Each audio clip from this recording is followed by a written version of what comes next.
What's up, guys? Little about a lot. Today we're doing maintenance Monday on the Toro SS5000. I ordered a kit from Amazon the other day. Well, quite a while now ago. I just have been not doing this, and I really should have been. So every year I do an annual maintenance checkup on the Toro just to make sure it's running nice for me so I can mow my yard and stuff like that. If you haven't seen the video where it's an upgrade to the back of it where I put a hitch on this thing, man, I use it all the time. I use a Harbor Freight trailer, the fold-up one, and I load dirt, some rocks, some whatever, all in it all the time. You've probably seen it in some of the videos if you've seen some of these other videos.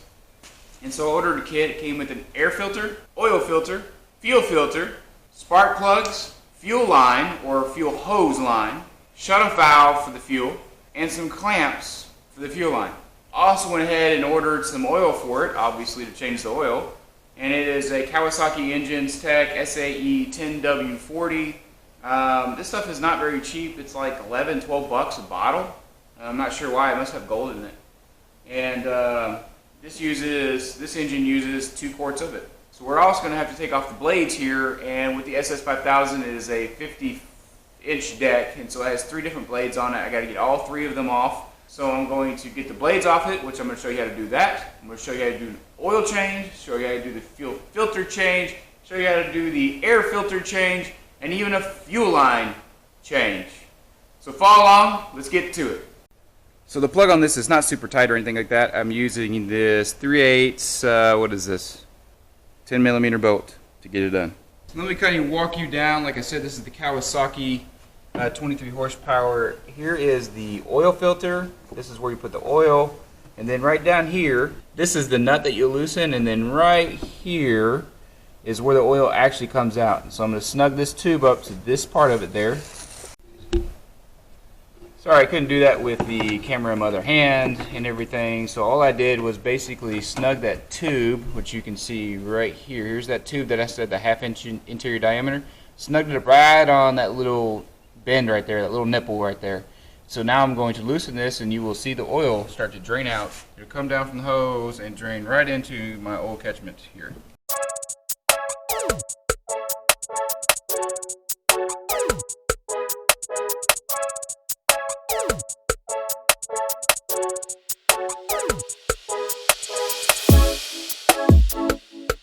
So this doesn't come all the way out. You don't want to pull it all the way out. So what you want to do is just loosen it enough where the oil starts to run out of it.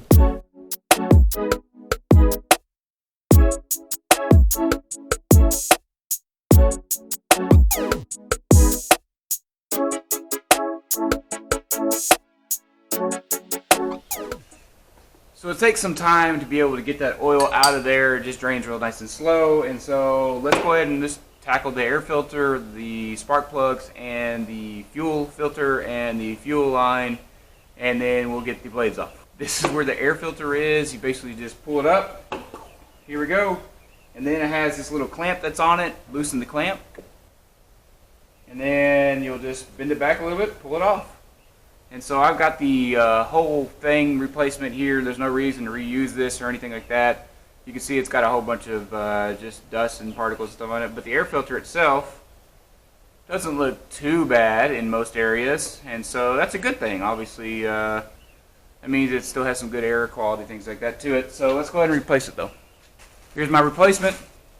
Same deal, has the cover on it. You can see it's a lot wider on the underside than the other one was, and you could have some problems with your engine just by not replacing your air filter, so make sure you do that. Goes back on the same way it came off. And so there's not really a top or bottom to it or anything like that. You just plug the outlet of the air filter into the airlet of the fuel air line here. And that's basically all it is for the air filter.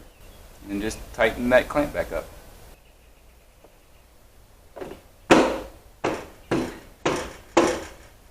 Good to go.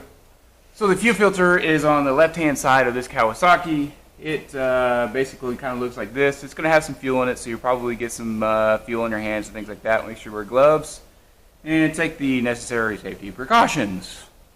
And so I just use a pair of needle nose pliers. It's got a couple of clamps on them. You just squeeze the clamp, pull it backwards, and that should be as easy as it is. So just like that, pull it backwards, and then what I like to do is get the clamps off of it and then pull the fuel filter and then keep the bottom, which is the one attached to the tank, make sure you keep that elevated. If not, of course the fuel is just going to run out of it unless you don't have any fuel in your lawnmower. Then you don't have to worry about fuel everywhere. But let's go ahead and get the clamps off here.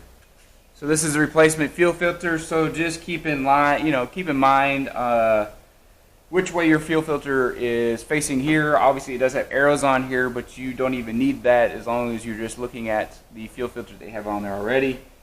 And so basically I'm just going to pull this off here. Alright, so like I said, I'm just going to pull this fuel filter off here. You just kind of wiggle the fuel lines off. So there's going to be some fuel leaking here and there. And then obviously here's the bottom one. Just gonna wiggle that off as well. So that's your fuel filter. Mine's wet, so you really can't tell, but it does have some debris in it, which is pretty typical with most fuel. And then I'll just put it on the same way it came off. Just like so. And then you just take those clamps, slide it back down over. Both of them.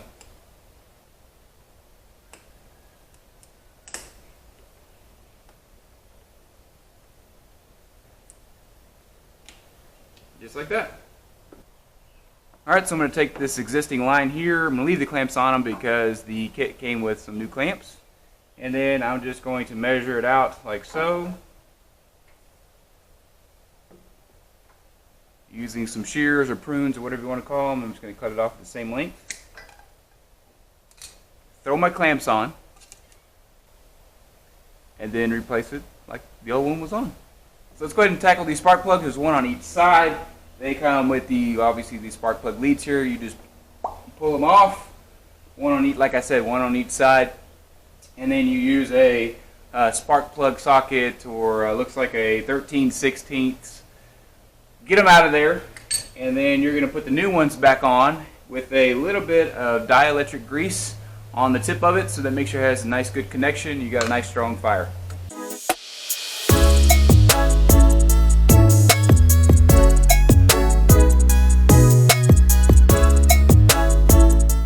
So the spark plugs are actually in very, very, very, very good shape. So I will hang on to these. I'll put the new ones on.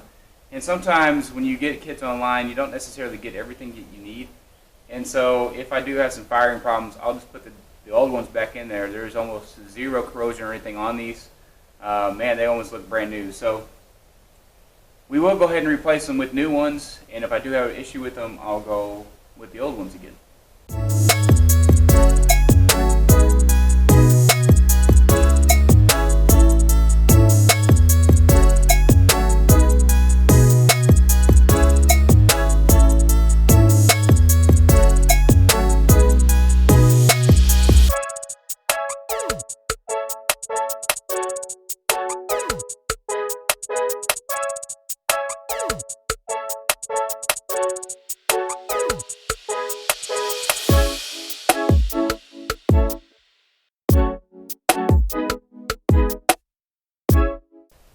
So now it's time for the oil filter change here. Here's the new one, and then I'm just going to release the tension on it, pull it off. There'll probably be some oil, so get you some rags ready.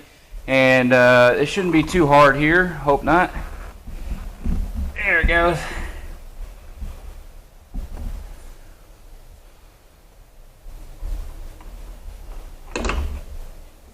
There we go. Some oil in there. Like I said, to be expected. So of course here's the new oil. I'm just going to take my finger, put a little bit on my finger at the end. And then what you want to do is you want to just put it on the seal around the outside here. And that keeps that seal nice and moist. And then you just basically drop it back in. So the oil has stopped draining here, and so I'm going to tighten this plug back up. You just simply pull that out, take my good oil, and just simply dump it in. So I am fairly confident that this thing takes 2 full quarts. I'll make sure I do my research and see how much this thing takes. Just do some research on the Kawasaki engine, and then obviously you want to check the oil level. Let it settle for a second, and then check your oil level and see where we're at. So it is at the full line, and then that will sink just a little bit once it fills up the oil filter and then the rest of the lines that you just got done purging it out of. This has just a tiny bit left in it, and so I'll just keep this, and once I run it for a little bit, then I can fill it up if I need to. I'm taking a breaker bar with a 5/8 socket head here.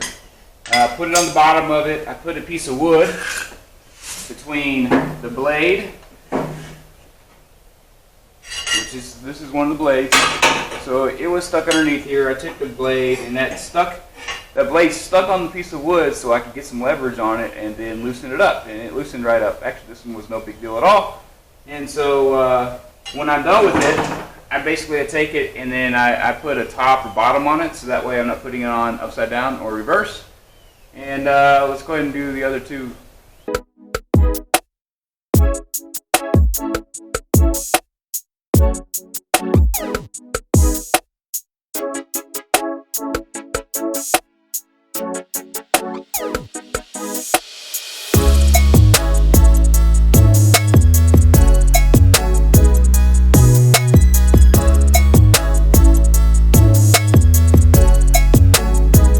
We're almost done, guys. We got the oil filter, the fuel filter, the air filter, the oil in it, the spark plugs changed, dielectric grease on the spark plugs.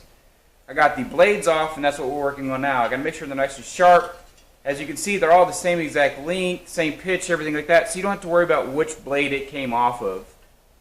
And if we look at them, obviously you can tell it is pretty dull. It doesn't have a nice finished edge here, and it looks like I've hit some stumps and rocks and whatever in the yard at some point, and so you can see on this side as well, it's got a lot of just basically dull ends. And so what I want to do is just take those to sharpish. You don't have to make it knife sharp or anything like that. And so I'm going to use this bench grinder that I have here and just clean it up with the solid wheel there, and then just clean up the whole blade with the wire wheel. Let's get to it. When you're dealing with the bench grinder and metal, make sure you wear some safety glasses. Okay.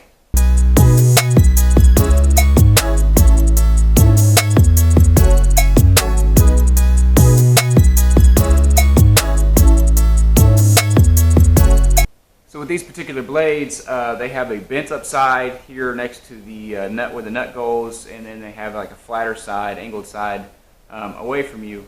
And so with these, the nut goes where the blade is popped out towards you, so the angle is facing that direction, and it kind of feels like this nut kind of fits right into that area, just like so, and then you just righty-tighty, lefty-loosey.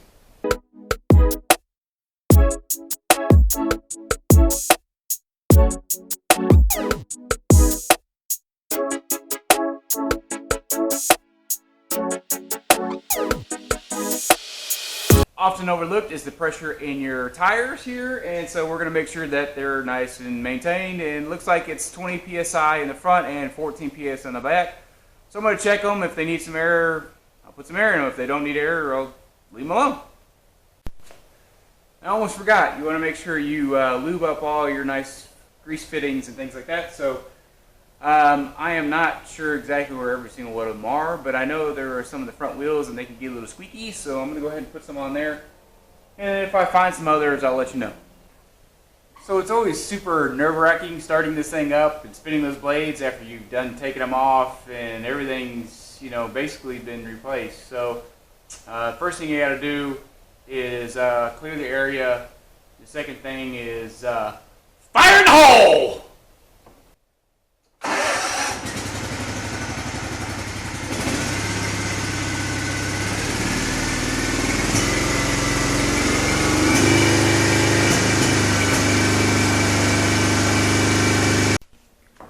So it seems like this thing is not firing quite like it did before I was maintaining it, and so I think it's going to be these spark plugs. Like I said, they were just a little bit different model, even though the description said that they were the same ones. And so I'm going to switch these and see if it helps this little sputtering issue.